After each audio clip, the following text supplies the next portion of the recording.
नमस्कार प्यारे साथियों, स्वागत है आप सभी का एक बार फिर से आपके अपने यूट्यूब चैनल पर जिसका नाम है MD2 रीडर पब्लिकेशन। तो फ्रेंड्स, हरियाणा जीके क्विज और मॉक टेस्ट की जो हमारी सीरीज चली हुई है, आज उसका पार्ट 4 करेंगे। लगातार ये सीरीज आपकी चलती रहेंगी जब तक आपका एग्ज़ाम क्रैक नहीं होता या फिर एग्ज़ाम आपका नहीं हो जाता है। तो आप सभी जानते हैं HSSC की जो एग्ज़ाम डेट है वो लगभग आ चुकी है और दिसंबर के महीने से आपके HSSC के एग्ज़ाम शुरू हो रहे हैं। तो हरियाणा जीके क्विज और मॉक टेस्ट की जो सीरीज़ है, जो प्लेलिस्ट बनी हुई है, पहले 3 पार्ट, उसका लिंक नीचे डिस्क्रिप्शन में मिल जाएगा, ऊपर आई सेक्शन में मिल जाएगा। उनको भी देखिए और शेयर किया करें भाई चीज़ों को, तभी मज़ा आता है काम करने में। तो आज का पहला क्वेश्चन देख लेते हैं हम, क्या है। ये हमारा हरियाणा जीके क्विज का 4th पार्ट है। तो हरियाणा के किस जिले में जनगणना 2011 के अनुसार महिला साक्षरता दर न्यूनतम है? फ्रेंड्स, मेवात, महेंद्रगढ़, रेवाड़ी, भिवानी। तो इसका जो सही आंसर है वो ऑप्शन ए यानी कि मेवात इसका सही आंसर है। अगले प्रश्न की ओर बढ़ चलते हैं। आज का दूसरा प्रश्न है हमारा, जॉर्ज थॉमस। जॉर्ज थॉमस ने 1797 ईस्वी में वर्तमान हरियाणा के किस स्थान को अपनी राजधानी बनाया था? तो option A Jahajgarh, option B Hansi, option C Tohana, option D Rohtak. तो यहाँ पर जितने साथी वीडियो को देख रहे हैं, जहाँ तक मेरा मानना है वो इसमें ऑप्शन ए आंसर बताएंगे, जो कि ऑप्शन ए आंसर है नहीं है। इसका राइट आंसर है हमारा ऑप्शन बी हासी, जो हमारा हिसार जिले के अंदर आता है। ठीक है। जॉर्ज थॉमस कहाँ के निवासी थे? जॉर्ज थॉमस आयरलैंड देश के, क्वेश्चन भी पूछ लिया जाता है। जॉर्ज थॉमस किस देश के निवासी थे? ये आयरलैंड के थे। कौन से देश के थे जी? ये आयरलैंड देश के ये निवासी थे, जॉर्ज थॉमस। और इन्होंने क्या है, हरियाणा में इनको किस नाम से जाना जाता था? हरियाणा में जॉर्ज थॉमस को जहाज साहब के नाम से जाना जाता था। ये कुछ एक पॉइंट्स हैं जो आगामी परीक्षाओं के लिए महत्वपूर्ण हैं, जिनको आप ध्यान में रखेंगे। ठीक है। और इन्होंने क्या किया था, जो बाहर से आक्रमण होते थे उनकी रक्षा के लिए इन्होंने जो है हरियाणा के केंद्र में स्थित लगभग हासी को जो है अपनी राजधानी बनाया था और उसकी किलेबंदी भी की थी। इसी बीच अगले प्रश्न की ओर बढ़ चलते हैं। फिर बता देता हूँ, जो जॉर्ज थॉमस है उन्होंने अपनी राजधानी हासी को बनाई, आयरलैंड के निवासी थे और इनको जहाज साहब भी हरियाणा में कहा जाता था। अगला प्रश्न है, नाहर वन्य जीव अभ्यारण्य। देखिए, इस प्रश्न को लेकर मैं पहले भी आपको बता चुका हूँ, अगर नाहर सिंह वन्य जीव अभ्यारण्य आ जाए तो इसका आंसर हम क्या लगाएंगे? रेवाड़ी। ये एग्जामिनर टफ होगा तो यहाँ बल्लभगढ़ भी ऑप्शन में दे देगा और आप बल्लभगढ़ को लगाओगे, जो कि गलत है। सही आंसर रेवाड़ी है। अगर मैं बात करूँ राजा नाहर सिंह की तो वो बल्लभगढ़ है। मैं बात करूँ नाहर सिंह क्रिकेट स्टेडियम की तो वो बल्लभगढ़ है। लेकिन वन्यजीव अभ्यारण्य वो हमारा रेवाड़ी के अंदर है। अगला प्रश्न है, हरियाणवी फिल्मों के सफल नायक कौन माने जाते हैं? देवी शंकर प्रभाकर, जगत जाखड़, अनूप सिंह, सुनील दत्त। तो फ्रेंड्स, इसका जो सही आंसर है वो देवी शंकर प्रभाकर ऑप्शन है इसका सही आंसर है। सुनील दत्त भी सफल नायक है हरियाणा की फिल्म, माफ़ कीजिए, लेकिन इनका संबंध बॉलीवुड से है और ये हरियाणा के यमुनानगर जिले से बिलोंग रखते हैं। इन बातों का भी आप ध्यान रखेंगे। देवी शंकर प्रभाकर। और प्रथम अगर मैं बात करूं हरियाणवी फिल्म कौन सी है, कमेंट बॉक्स में कमेंट करेंगे। आपके लिए प्रश्न है, हरियाणवी फिल्मों के सफल नायक कहिए या फिर पहले फिल्म निर्माता कहिए, वो है हमारे देवी शंकर प्रभाकर। ठीक है। और अगर मैं बात करूँ प्रथम हरियाणवी फिल्म, इसका आपको कमेंट बॉक्स में कमेंट करना है और वो कब रिलीज हुई थी। ठीक है। अगर निर्देशन की मैं बात करूँ, हरियाणा के पहले निर्देशक कौन थे? वो आनंद कुमार थे। हरियाणा की फिल्मों के निर्देशक पहले वो आनंद कुमार थे और सबसे ज़्यादा फिल्मों के निर्माता वो देवी शंकर प्रभाकर थे। ठीक है। और सबसे ज़्यादा फिल्मों के निर्देशक, ये प्रश्न इंपॉर्टेंट है, ये भी आपको कमेंट बॉक्स में कमेंट करना कि हरियाणा की सबसे ज़्यादा फिल्मों के निर्देशक कौन हैं। ठीक है। ऑप्शन आपको कमेंट बॉक्स में इसका आंसर कमेंट करना है। गिद्ध एवं संरक्षण प्रजनन केंद्र हरियाणा के किस जिले के अंदर स्थित है? तो पिंजौर, रोहतक, यमुनानगर, करनाल। तो फ्रेंड्स, इसका सही आंसर है हमारा पिंजौर, पंचकूला के अंदर ये स्थित है। ठीक है। गिद्ध एवं संरक्षण प्रजनन केंद्र। अगर मैं बात करूँ चिंकारा प्रजनन केंद्र आपका कैरू भिवानी के अंदर है। मयूर एवं चिंकारा झबुआ रेवाड़ी के अंदर स्थित है। गिद्ध एवं संरक्षण बता चुका हूँ। मयूर एवं चिंकारा हो गया। मगरमच्छ प्रजनन के अंदर भोरा सैदान कुरुक्षेत्र के अंदर स्थित है। ये आए हुए हैं। रेड जंगल फाउल प्रजनन के अंदर पिंजौर, पंचकूला। तो कौन कौन से हैं पिंजौर, पंचकूला, वो ध्यान रखेंगे आप। रेड जंगल फाउल है, गिद्ध एवं संरक्षण है और आपका फीसेंट है जो मोरनी के अंदर स्थित है। फीसेंट प्रजनन केंद्र। अगले प्रश्न की ओर बढ़ते हैं। बहुत ही इंपॉर्टेंट सीरीज चल रही है जी, छोड़े ना एक भी क्वेश्चन को अगर आप अपना एग्जाम क्रैक कराना चाहते हैं तो। हरियाणा तिलक साप्ताहिक पत्रिका के संपादक कौन है? देखिए यहाँ पर एक ट्रिक बताता हूँ मैं आपको। एक तो पूछ लिया जाता है हरियाणा तिलक, देखिए एक तो नेक है जी, नेक आदमी हमेशा क्या करता है? संदेश देता है जी, ठीक है। ये मैंने ट्रिक अपने हाथ से बनाई है। नेक आदमी क्या करता है? संदेश देता है। और जो राम जी हैं हमारे, राम जी वो क्या करते हैं? तिलक करते हैं। तो संदेश नामक पत्रिका किसने लिखी? नेकी राम शर्मा ने, क्योंकि नेक आदमी है। और हरियाणा तिलक पत्रिका वो हमारी श्री राम जी ने जो है इसका संपादन किया था। तो इसका जो सही आंसर है हरियाणा तिलक साप्ताहिक पत्रिका, श्री राम शर्मा इसका सही आंसर है, हरियाणा तिलक, ठीक है। अगर संदेश आता है तो हम क्या कर देंगे? तिलक अगर आता है, संदेश अगर आता है तो नेकी राम शर्मा, और तिलक अगर आता है तो श्री राम शर्मा। इस चीज़ की आप ध्यान रखेंगे। अगले प्रश्न की ओर बढ़ चलते हैं। हरियाणा सरकार में पूर्व मंत्री कृष्णपाल पवार किस चुनाव क्षेत्र से संबंधित थे? अम्बाला कैंट, इसराना, फरीदाबाद, सोनीपत। तो इसका जो सही आंसर है वो है हमारा ऑप्शन नंबर बी, इसराना इसका सही आंसर है। अगले प्रश्न की ओर बढ़ चलते हैं। अगला प्रश्न है हमारा कि भाई ककरोई माइक्रो जल विद्युत परियोजना, ककरोई माइक्रो जल विद्युत परियोजना किस नहर पर बनी हुई है? भाखड़ा नहर पर, भिवानी नहर पर, गुड़गांव नहर पर, या फिर पश्चिमी यमुना नहर पर। तो फ्रेंड्स ऑप्शन डी इसका सही आंसर है, पश्चिमी यमुना नहर पर। ये हथिनी कुंड बैराज, ताजे वाला हथिनी कुंड बैराज यमुनानगर से ये हमारी नहर निकाली गई है। इन चीज़ों का ध्यान रखेंगे, छोटी छोटी मगर मोटी बातें हैं। अगले प्रश्न की ओर बढ़ते हैं। हरियाणा में या निम्नलिखित में से कौन सी लोकसभा सीट सामान्य वर्ग में आती है? मैंने आपको बताया हरियाणा के अंदर 10 लोकसभा सीटें हैं, उसमें से 2 रिजर्व्ड हैं, 8 जनरल हैं। रिजर्व्ड है हमारी अंबाला और सिरसा। तो इसने पूछा सामान्य वर्ग में आती है, अंबाला भी रिजर्व्ड है, सिरसा भी रिजर्व्ड है, तो सामान्य में गुड़गांव आती है। तो इसका सही आंसर हमारा ऑप्शन नंबर सी हो जाएगा। अगले प्रश्न की ओर बढ़ते हैं। सत्यार्थ प्रकाश के लेखक कौन हैं? स्वामी दयानंद, स्वामी श्रद्धानंद, स्वामी रामदेव, आचार्य बलदेव। देखिए स्वामी रामदेव जी हैं, पतंजलि चलाते हैं और महेंद्रगढ़ के अंदर इनका जन्म हुआ था। आचार्य जो बलदेव हैं वो हमारे रामदेव जी के गुरु थे, ठीक है।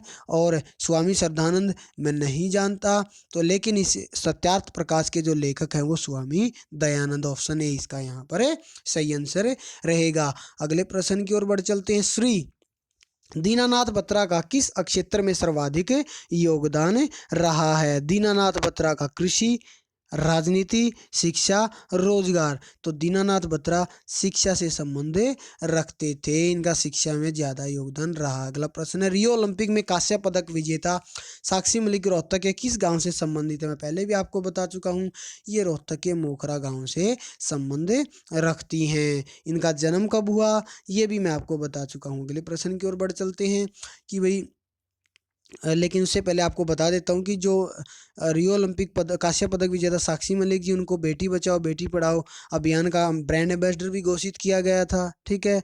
और ये रोहतक के मोखरा गांव से रहने वाली हैं। अगला प्रश्न है। बंदा बहादुर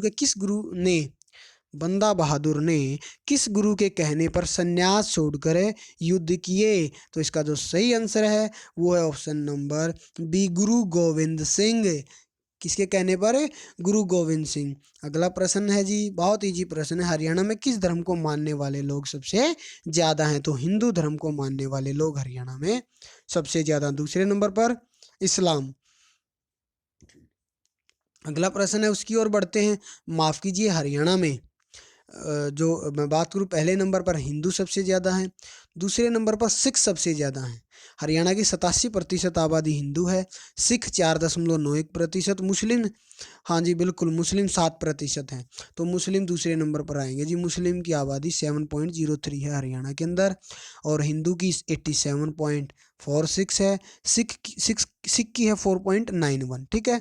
तो इन चीज़ों का आप ध्यान रखेंगे। अगले प्रश्न की ओर बढ़ते हैं। ब्रह्म सरोवर तीर्थ किस स्थान पर है?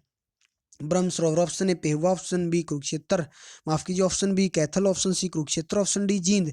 तो ब्रह्म सरोवर हमारा कुरुक्षेत्र के अंदर स्थित है। ऑप्शन नंबर सी यहाँ पर हमारा सही आंसर रहेगा। ब्रह्म सरोवर का जिक्र मैंने आपको पहले ही बताया था, किताब उल हिंद में इसका जिक्र किया गया। कुरुक्षेत्र के थानेसर रेलवे स्टेशन के बिल्कुल नज़दीक है और राजा कुरु ने इस सरोवर को खुदवाया था और यह हरियाणा में पक्का बना हुआ नहाने का सबसे बड़ा सरोवर है। 1850 में से थानेसर के जिला दी जो लरकीन थे उन्होंने इसका पूर्ण इसको खुदवाया और इसका जीर्णोद्धार भी करवाया था। यहाँ मानसरोवर झील का पानी आता है और मानसरोवर झील शिव का निवास स्थान है माना जाता है। अगला प्रश्न, हरियाणा की राजभाषा कौन सी है? यहाँ पर बहुत सारे साथी हरियाणवी को जाएंगे लेकिन हरियाणवी भाषा नहीं है, यह एक बोली है। इसमें पूछा गया भाषा तो हरियाणा की जो राजभाषा है वो हिंदी। ऑप्शन बी यहाँ पर है सही आंसर रहेगा। अगले प्रश्न की ओर बढ़ते हैं। निम्न में से कौन सी नदी शिवालिक पर्वत श्रृंखला से नहीं निकलती है?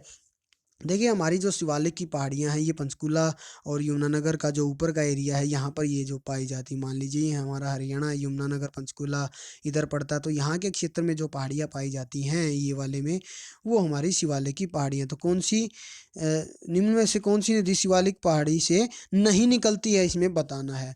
तो यमुना, सरस्वती, मारकंडा, घग्गर। तो फ्रेंड्स इसका जो सही आंसर ऑप्शन है यमुना। यमुना के अलावा बाकी सारी नदियाँ हमारी शिवालिक की पहाड़ियाँ से निकलती हैं। यमुना का मैंने आपको बताया यह हिमच्छादित गढ़वाल हिमालय की जो बंदरपूछ चोटी है यमुनोत्री नामक ग्लेशियर से ये निकलती है। अगर मैं बात करूँ घग्गर की या शिवालिक की पहाड़ियों से निकलती है और यह हिमाचल प्रदेश के राज्य के सिरमौर जिले में डगसाई नामक स्थान के निकट से निकलती है। मैं घग्गर की बात कर रहा हूँ। मारकंडा की अगर मैं बात करूँ, यह धरतीहर नामक पहाड़ियों के दक्षिण ढाल से निकलती है और अंबाला में काला नामक स्थान पर हरियाणा राज्य में प्रवेश करती मारकंडा, जिसको शाहबाद मारकंडा के नाम से भी आगे हम जानते हैं। जो शाहबाद शहर है वो मारकंडा नदी के किनारे बसा हुआ।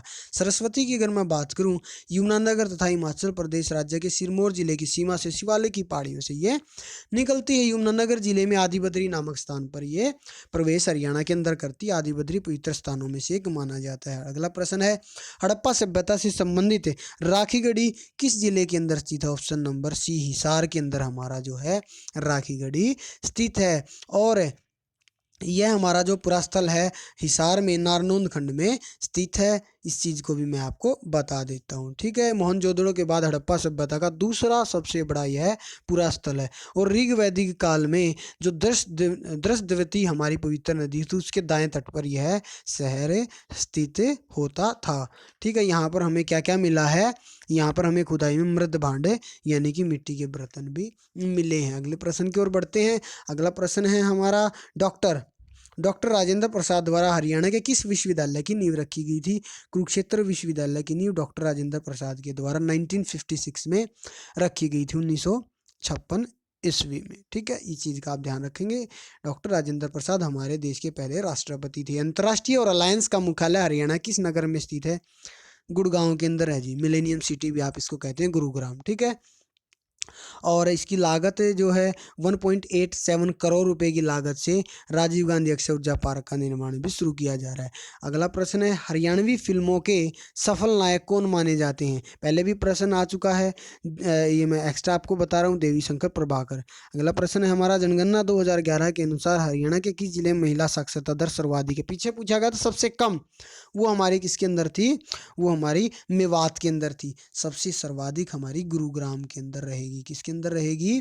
गुरुग्राम के अंदर रहेगी। ये चीज़ भी मैं आपको बता देता हूँ, ठीक है। अगले प्रश्न की ओर बढ़ चलते हैं। अगला प्रश्न है, आदि बद्री का संबंध किस पवित्र नदी से माना जाता है? ऊपर ही क्वेश्चन आया था, मैंने ब्रीफ में आपको बताया था।